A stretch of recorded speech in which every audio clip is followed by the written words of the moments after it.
I'm Pearsall, and I tell stories. I tell stories for free to benefit nonprofit organizations that are working on social justice or equality or conservation or environment or other appropriate, my way of thinking, other appropriate causes.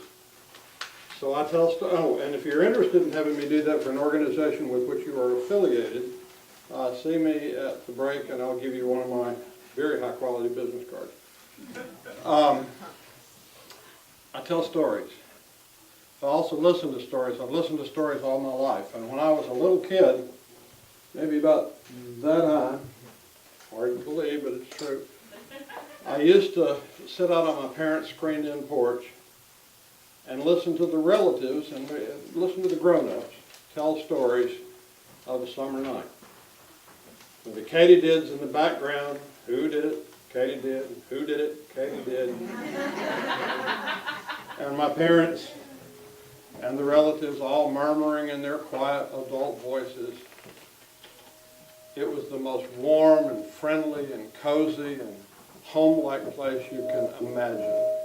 So I did what little kids do, though, and I got older and I gradually became a teenager.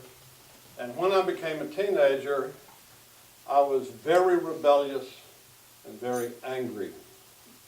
And I began doing things that rebellious and angry teenagers do. I took up smoking and drinking and vandalism and all sorts of nasty things.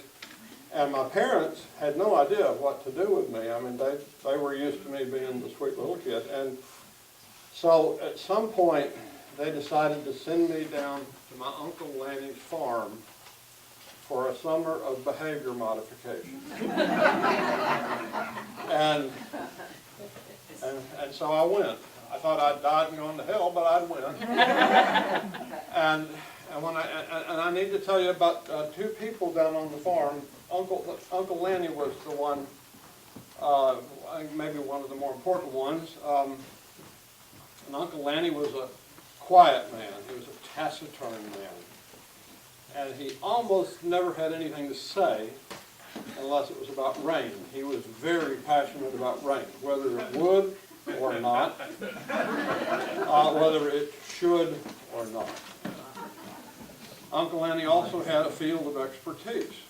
He was a brilliant tobacco chewer and spitter. He grew his own tobacco. He'd take the leaf and he'd twist it up until it was like a rope, and then he'd fold the rope over and twist it up again, and then he'd turn it around like that and make it sort of a loop-shaped thing and hang it out in the smokehouse with the bacons and the hams to cure. And then during, on work days, which was every day except Sunday morning, she'd bite off a little or cut off a little piece of that and stick it down here in his mouth like this, and he'd walk around and chew it all day long. And every now and then, maybe every 2 minutes, he'd let fly with a long, slick stream of stuff that looked just like used motor oil. And if there was a grasshopper on a Joe Pye weed 8 feet away, Uncle Lanny'd nail it every time. Uncle Lanny never had to wipe his chin. I never saw him wipe his chin once. Now, the other person down on the farm you need to know is Jim, the hired hand. And Jim took an instant and passionate dislike to me. I suspect that he thought that I was a smart-aleck, know-it-all, uppity city kid, which in fact is exactly what I was.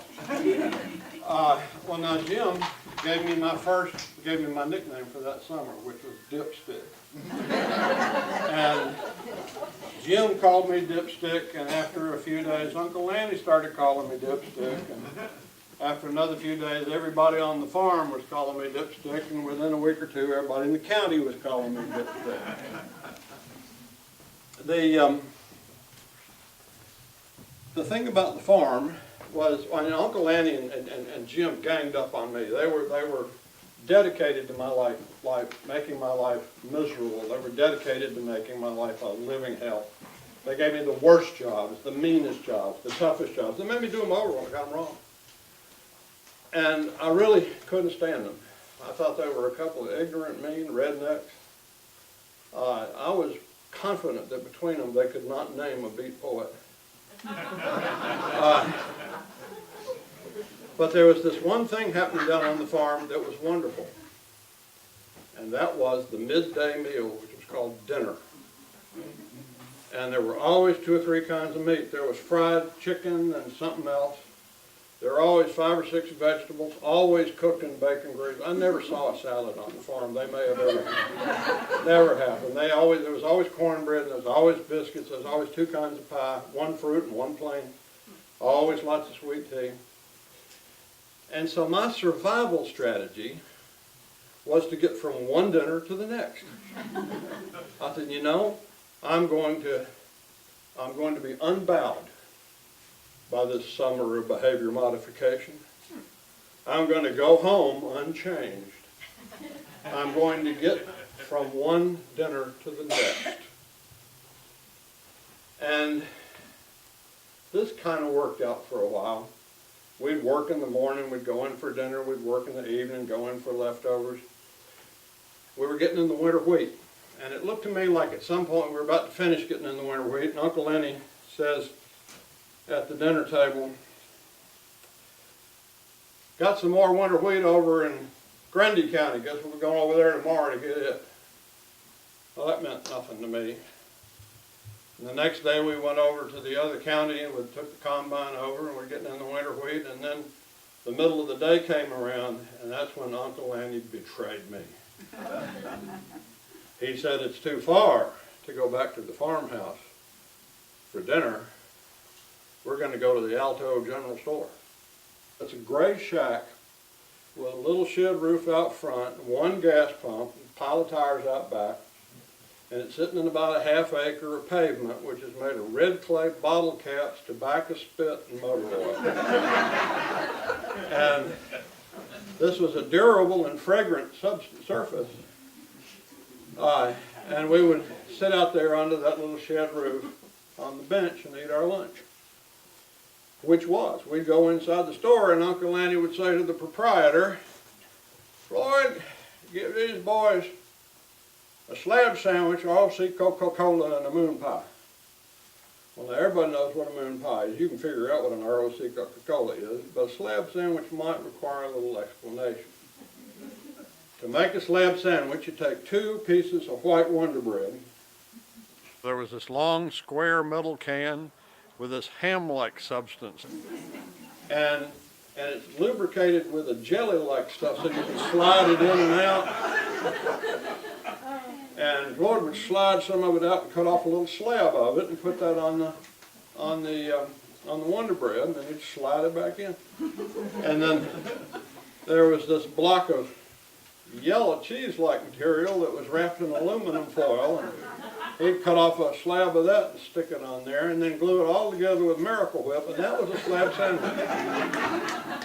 Now, we'd go out and sit on that bench and eat our slab sandwiches morosely,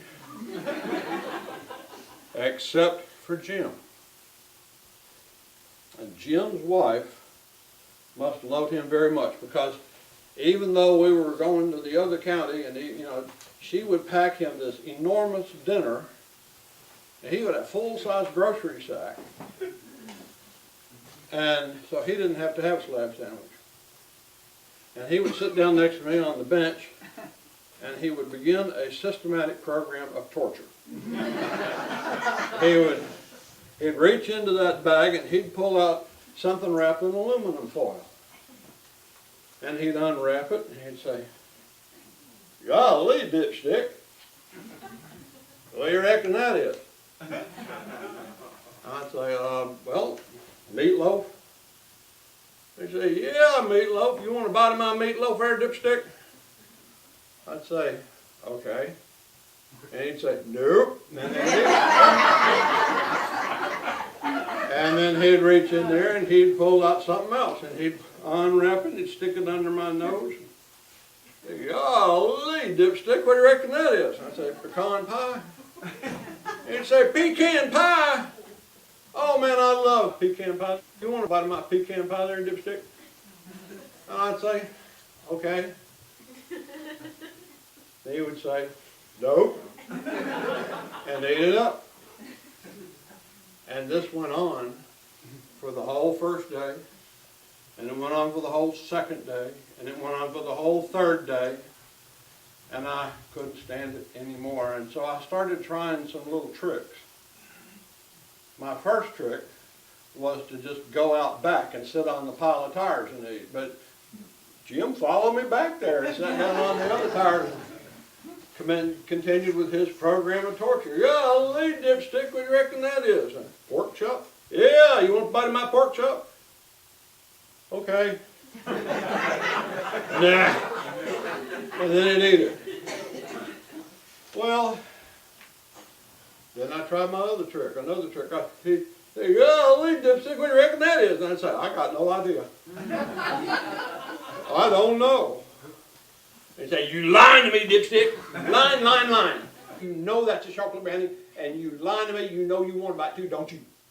And I would say, okay. And he said, nah, and ate it up. So then the next day, I tried my next trick. He pulled something out of the bag and unwrapped it and stuck it in front of me, and he says, golly, Dipstick, where do you reckon them are? And I said, those are deviled eggs, Jim, get them away from me. What? Get them away from me, man, they look like dead people's eyes, they make me want to throw up. Get them away from me, I can't stand them, I can't stand them. And Jim says, you lying to me, Dipstick, I've seen you eat them deviled eggs. I've seen it. Now you know you want one. You know you do. No, I don't. Get them away. Yeah, you do too. Okay. Nah. So, I was at my wit's end, and that night, I went down to the pig pen, and I made a little ball of mud about that big. And then I spit on it, and I kind of polished it up with my thumb, and turned it over and polished it up some more. Then I went up to the house, and I wrapped it in aluminum foil. And the next day, when nobody was looking, I kind of slid it down into Jim's sack of treasures. And that day, when Jim started his systematic program of torture, he reaches in and he pulls something out and he says, golly, Dipstick, what do you reckon that is? And I said, that's a pimento cheese sandwich, Jim. Can I have some? I was in a hurry. I couldn't wait, man. I was excited about this. And he looked at me like maybe I was up to something, but he said, nah, I ate it. And then he pulled something else out, and then he pulled something else out, and we did the routine, and I was playing along as well as I could, and finally he pulled out the real treasure. And he unwrapped it. And he, golly, Dipstick, what do you reckon that is? Well, he didn't know. And being a gentleman, I told him. I said, that looks like a mudball. You better give it to me. And he says, a mudball? I said, well, it looks like to me, Jim. He says, nah, you're lying to me again. I said, give it to me, Jim. And he said, nah. Popped it in his mouth. Now, at that moment, Jim over on this side of me is over going, and over on the other side, my Uncle Lanny's going, you see, Jim was spitting and coughing up because he'd swallowed a mudball. And Uncle Lanny was spitting and coughing up because he'd laughed so hard he'd swallowed his tobacco quid.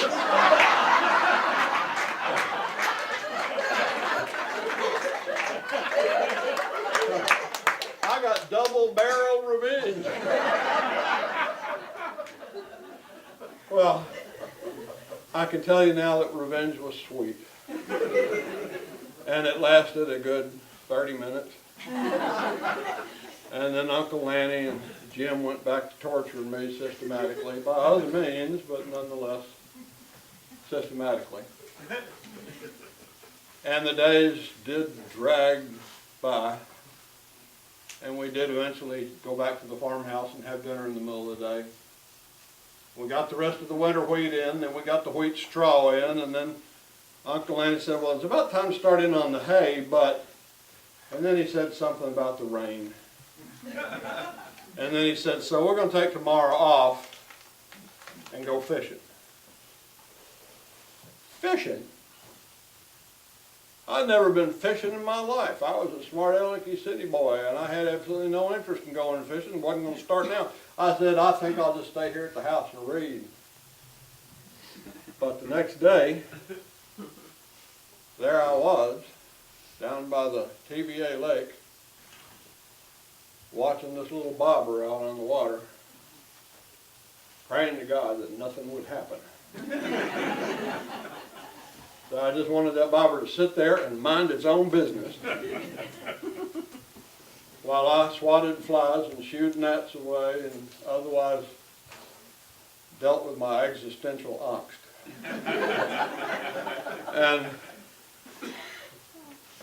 And then Uncle Andy started talking. And he was not talking about the rain. He was telling those same stories that I used to hear on the screen porch. He told the story about Uncle Leonard chasing his straw hat down the busiest street in Miami, Florida in the middle of the day. He told the story about Aunt Myra's first girdle. And as it turned out, her last one. And he told the story about his grandfather, Uncle John, coming across the Cumberland Mountains with an ox cart with his family and one of his children, who was Aunt Gladys, who was back at the farmhouse right then.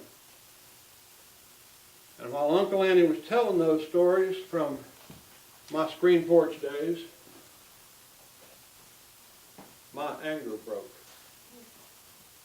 And the anger and misery and rebelliousness in me drained away, just ran out. And suddenly that miserable, hot, stinking summer afternoon was a glorious, golden day.